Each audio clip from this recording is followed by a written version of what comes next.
Hi hello welcome back to my YouTube channel secret stitches by S.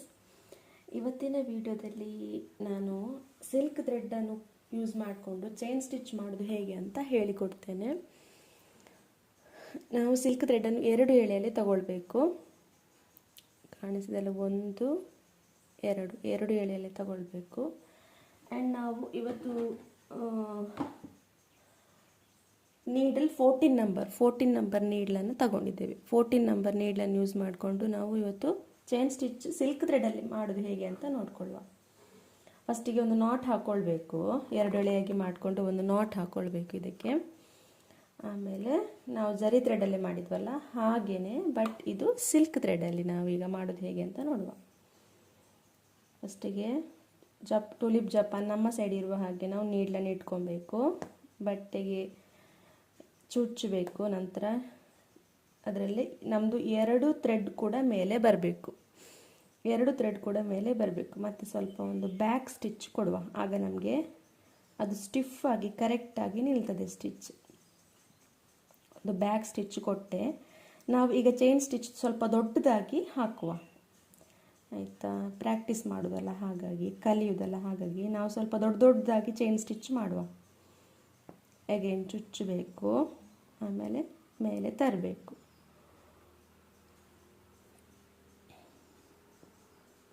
ಎರಡು ಎಳೆ ಕೂಡ ನಮಗೆ ಒಟ್ಟಿಗೆ ಮೇಲೆ ಬರಬೇಕು. ಸ್ವಲ್ಪ ನಿಧಾನವಾಗಿ ಮಾಡಬೇಕಾಗ್ತದೆ ಇದು, ಇಲ್ಲಾಂದರೆ ಥ್ರೆಡ್ ಸಿಕ್ಕಿ ಬೀಳ್ತದೆ. ಥ್ರೆಡ್ ಕಟ್ ಆಗೋ ಚಾನ್ಸಸ್ ತುಂಬ ಇದೆ ಇದರಲ್ಲಿ. ಹಾಗಾಗಿ ನಾವು ಇದನ್ನು ಜಾಗ್ರತೆಯಾಗಿ ಮಾಡಬೇಕು. ಸ್ವಲ್ಪ ಸ್ಲೋ ಆಗಿ ಮಾಡಬೇಕು. ಸ್ಲೋ ಆಗಿ ಮಾಡಿದರೂ ಪರವಾಗಿಲ್ಲ, ಅದು ಸ್ಲೋ ಆಗಿ ಮಾಡಿ ಕಲಿತಾಗಲೇ ನಮಗೆ ಅದು ಕರೆಕ್ಟಾಗಿ ಬರ್ತದೆ. ನೋಡಿ, ಸ್ವಲ್ಪ ದೊಡ್ಡದಾಗಿ ಚೈನ್ ಸ್ಟಿಚ್ ಹಾಕುವ ನಾವು. ಚೈನ್ ಸ್ಟಿಚ್ ವೆರಿ ಇಂಪಾರ್ಟೆಂಟ್ ನಮಗೆ. ನಮ್ಮದು ಡಿಸೈನ್ ಸ್ಟಾರ್ಟ್ ಆಗುವಾಗ ನಾವು 3 ಲೈನ್ಸ್ ಜರಿ ಥ್ರೆಡಲ್ಲಿ ಚೈನ್ ಸ್ಟಿಚ್ ಹಾಕ್ತೇವೆ. ನಂತರ ಬೇಕಾದರೆ ನಮಗೆ 1 ಲೈನ್ ನಾವು ಸಿಲ್ಕ್ ಥ್ರೆಡಲ್ಲಿ ಕೂಡ ಹಾಕ್ಬೋದು. ನಮಗೆ ಆ ಸಾರಿಗೆ ಮ್ಯಾಚ್ ಆಗುವ ಕಲರ್ ಯೂಸ್ ಮಾಡಿಕೊಂಡು ಚೈನ್ ಸ್ಟಿಚ್ ಹಾಕ್ಬೋದು. ಈಗ ನೋಡಿ, ಅದೇ ಮೇನ್ ಪಾಯಿಂಟ್, ಚೈನ್ ಸ್ಟಿಚ್ ಮಾಡೋದು ಹೇಗೆ ಅಂತ ಸಿಲ್ಕ್ ಥ್ರೆಡಲ್ಲಿ ನೋಡಿ. ಇದರಲ್ಲಿ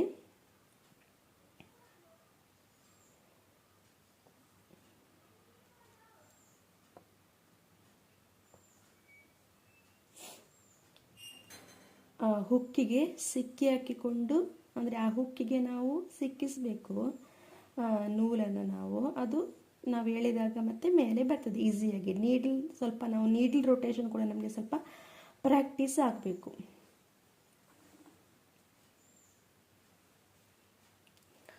ನೋಡಿ, ಹೀಗೆ ಚೈನ್ ಸ್ಟಿಚ್ ಮಾಡೋದು. ಇನ್ನೊಂದು ಲೈನ್ ನಾನು ಚೈನ್ ಸ್ಟಿಚ್ ಬಿಡಿಸ್ತೇನೆ, ಚೈನ್ ಸ್ಟಿಚ್ ಹಾಕ್ತೇನೆ. ಆ್ಯಕ್ಚುಲಿ ಸೈಜ್ ಅದು ಎಷ್ಟು ಇರಬೇಕು ಅಂತ ನಾವು ಡಿಸೈನ್ ಮಾಡುವಾಗ ಎಲ್ಲ ನಮ್ಮದು ಸ್ವಲ್ಪ ಮೀಡಿಯಮ್ ಸೈಜ್, ಆದಷ್ಟು ಸ್ವಲ್ಪ ಸಣ್ಣದಾಗಿದ್ದರೆ ಒಳ್ಳೆಯದು, ತುಂಬ ಸಣ್ಣದು ಕೂಡ ಮಾಡಬಾರ್ದು. ಈಗ ನಾನು ಇಲ್ಲಿಗೆ ನಾಟ್ ಹಾಕ್ತೇನೆ. ನಾಟ್ ಹಾಕೋದು ಏನಿಲ್ಲ, ನಾಟ್ ಹಾಕೋದನ್ನು ಕರೆಕ್ಟಾಗಿ ಪ್ರಾಕ್ಟೀಸ್ ಮಾಡಬೇಕು. ನಾಟ್ ಹಾಕೋದೊಂದು ಹೇಗೆ ಅಂತ ನಾನು ಇನ್ನೊಂದು ವಿಡಿಯೋದಲ್ಲಿ ಬರೀ ನಾಟಿದ್ದು ಮಾತ್ರ ವಿಡಿಯೋ ಮಾಡಿ ಹಾಕ್ತೇನೆ.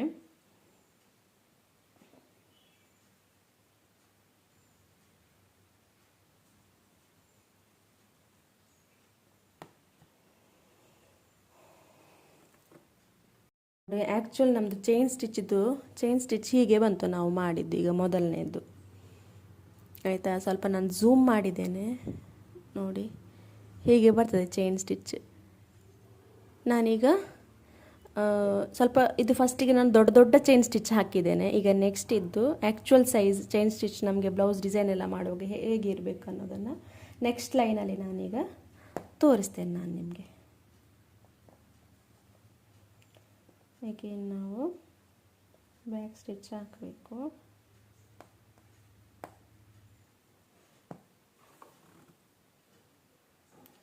ನೋಡಿ, ಹೀಗೆಲ್ಲ ಆಗ್ತದೆ ನೋಡಿ ಮಿಸ್ಟೇಕ್ಸ್ ನಮ್ಮದೆಲ್ಲ. ನೂಲಿದೆಯಲ್ಲ, ಅದರದ್ದು ನೂಲು ನೋಡಿ, ಅದರದ್ದು ಎಳೆಯೆಲ್ಲ ಎದ್ದು ಹೋಗ್ತದೆ, ಕಾಣಿಸ್ತಿದೆಯಾ? ಹಾಗಾಗಿ ಹೀಗೆಲ್ಲ ಆದಾಗ ನಾವು ಎಂತ ತಲೆ ಬಿಸಿ ಮಾಡೋದಿಲ್ಲ, ಹೀಗೆ ಕಟ್ ಮಾಡೋದು. ಮತ್ತು ಅಗೇನ್ ನಾವು ಸ್ವಲ್ಪ ಅಲ್ಲಿ ನಾಟ್ ಹಾಕಬೇಕು. ನಾಟ್ ಹಾಕಬೇಕು. ಓಕೆ, ನಾಟ್ ಕ್ರಿಯೇಟ್ ಆಯ್ತಲ್ಲ. ಫಸ್ಟಿಗೆ ಮಾಡುವಾಗ ನೀಟಾಗಿ ಬರುತ್ತೆ, ನೆಕ್ಸ್ಟ್ ಟೈಮ್ ಮಾಡುವಾಗ ಸಿಕ್ಕಿಬಿತ್ತು. ಓಕೆ, ಈಗ ನಿಧಾನವಾಗಿ ತಂದು ಬ್ಯಾಕ್ ಸೈಡಿಗೆ ಒಂದು ಬ್ಯಾಕ್ ಸ್ಟಿಚ್ ಅಂತ ಒಂದು ಕೊಡಬೇಕು.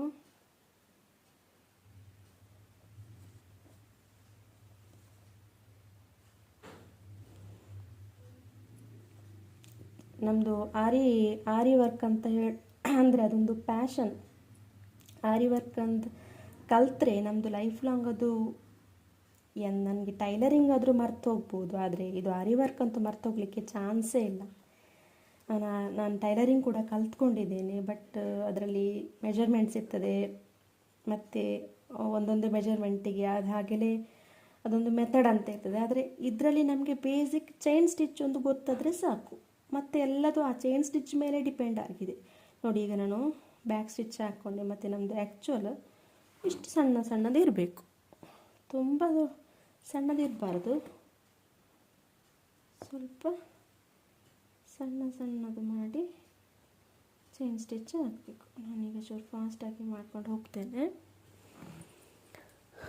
ನೋಡಿ.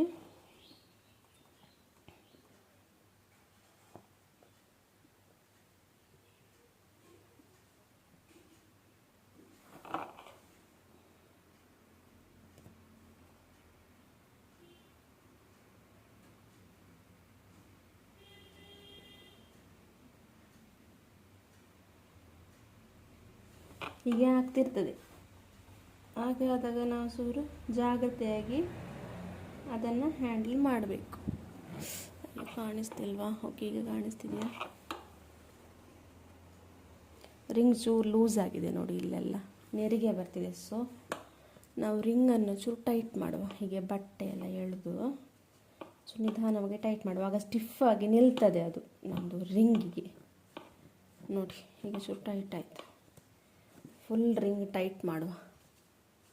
ಓಕೆ, ಈಗ ನೋಡಿ ರಿಂಗ್ ಹೇಗೆ ಇದೆ, ನೀಟಾಗಿದೆ ಅಲ್ಲ, ಫ್ಲ್ಯಾಟ್ ಆಗಿದೆ. ಹೀಗೆ ಇರಬೇಕು, ಆಗ ನಮಗೆ ಸ್ಟಿಚ್ ಮಾಡಲಿಕ್ಕೆ ಕೂಡ ಈಸಿ ಆಗ್ತದೆ. ಓಕೆ, ಮನೆ ತಂದು ಪುನಃ ಚುಚ್ಚಬೇಕು.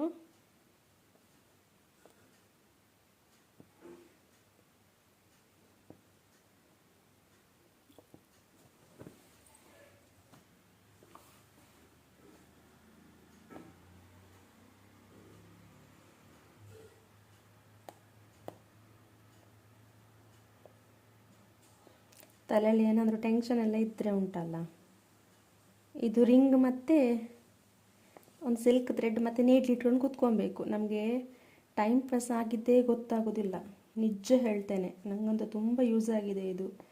ನಮ್ಮದು ಕಾನ್ಸಂಟ್ರೇಷನ್ ಕೂಡ ಹೆಚ್ಚಿಸ್ತದೆ.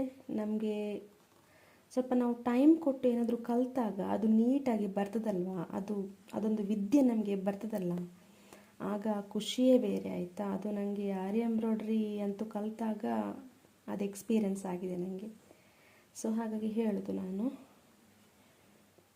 ಇಷ್ಟಪಟ್ಟು ಕಲಿಬೇಕು. ನಾವು ಏನಾದರೂ ಕಲಿತಾ ಇದ್ದರೆ ಅದು ತುಂಬ ಸ್ವಲ್ಪ ಅಂದರೆ ನಾವು ಅದರ ಕಡೆ ಗಮನ ಕೊಡಬೇಕು. ಇಷ್ಟಪಟ್ಟು ನಾವು ಕಲಿಬೇಕು. ಕಷ್ಟಪಟ್ಟು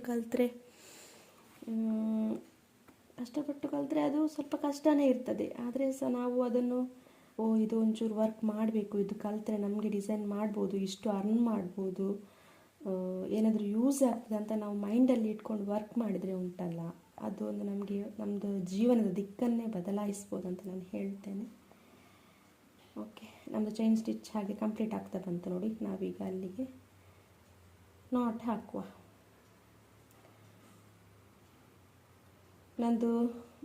ನಂದು ವಿಡಿಯೋ ಇಷ್ಟ ಆದರೆ ಲೈಕ್ ಮಾಡಿ, ಕಮೆಂಟ್ ಮಾಡಿ, ಶೇರ್ ಮಾಡಿ.